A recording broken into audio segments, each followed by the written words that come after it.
Chicago is supposed to see about 1,000, nearly 1,000 new officers over the next 2 years. Are you going to be able to meet that target? So we've already increased the staffing at the training academy. City colleges have been gracious enough to provide us additional space so that we'll have the capacity to be able to train. Because remember, not only do we have to put these recruits through, but we also have to do in-service training for the veteran officers. So that's a two-pronged approach. But we're going to, starting this month, we're going to be pushing through about roughly 100 new recruits every month, with the exception of the month of June of this year. 100 new a month. That's a big It's difference. aggressive. Yep, it's aggressive, but we're putting the things in place so that we'll have the capacity to be able to meet those challenges. Some aldermen have wondered publicly whether you can actually get that many new police officers through the system, given all the tests and so forth. Are you confident, or are there roadblocks? No, I'm pretty confident that we'll get there. We have quite a few people that are applying. We have another entry exam scheduled for in the next couple of months. So I'm confident that we'll be able to make those goals. What percentage of applicants actually make it all the way through the process, from the test through the academy to wearing the uniform? You know what? I can't give you a factual number, but if I had to guess, I would probably say it takes us maybe 100 people to get one recruit through actually get them through the academy. Really? Yeah. A very tiny percentage Yeah, actually like that. actually make it all the And way for through. a myriad of reasons, So some people don't show up, some people go through different phases of the process and get canceled out. But, still, we have more than enough applicants to get through the process. So you're hiring all these new officers, getting about 100 a month through the process. We're looking at nearly 2,000 over the next 2 years. Do you think just having those officers, more officers on the streets, is that going to make a big dent in the violent crime in Chicago? That's a part of it. Listen, the violent crime is more complex than just one simple solution. You have to invest in these impoverished areas, more mental health treatment, better education. There's a lot of things that contribute to the violence. But I think that this is a piece of the strategy moving forward, and I think it's a very good piece, because let's face it, we can hire 5,000 more cops, but if we aren't doing the other things to strengthen these communities, we'll still see this cycle of violence. But those other things are out of your control as a police That's true, officer. such as, we need to do a better job of holding repeat gun offenders accountable for the crimes that they commit in our city. We know who a lot of these individuals are. We're arresting them. I said before that 2016, we arrested, our overall gun arrests were up 10% over what they were in 2015. So we're arresting these individuals. So we need everybody's vested interest in this to help reduce this crime. The complaint that one hears in a lot of minority communities is, yes, the police department is trying to get minority officers, but they don't have enough sergeants, they don't have enough lieutenants who are African American or Latino. What are you doing to get more African American and Latino sergeants and lieutenants? So when you look at the police department's command structure, right now, the command structure is as diverse as it's ever been in the history of CPD. So I think we're heading in the right direction.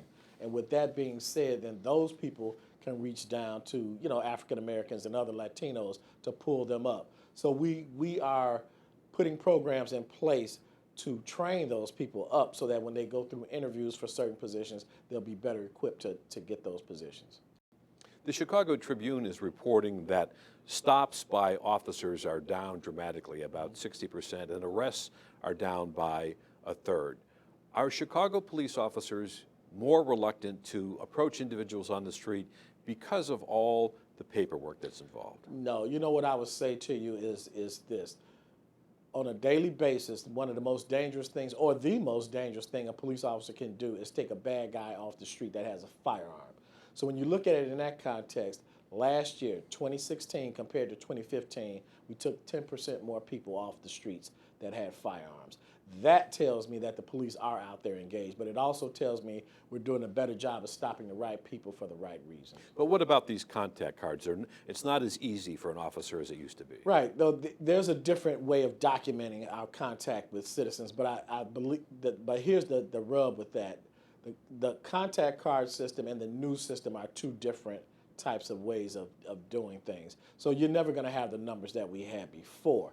When we rolled it out, we had to ensure that our officers were properly trained. So now they're getting more comfortable with that particular form, but we'll never go back to the numbers that we had with just using the contact cards, simply because we documented everything. Now we only document investigatory stops. Are police officers a bit more reluctant because of all the publicity that the police department has gotten? You've sort of alluded to this in the past. Mayor Emanuel has suggested this in several speeches. Is there still kind of that hesitation? Well, I wouldn't call it hesitation, but what I will tell you is that officers are more cautious now in doing their job, but that's one of my challenges, to make sure they get the proper training so that they have the confidence to know that when they make a decision, they're making the correct one.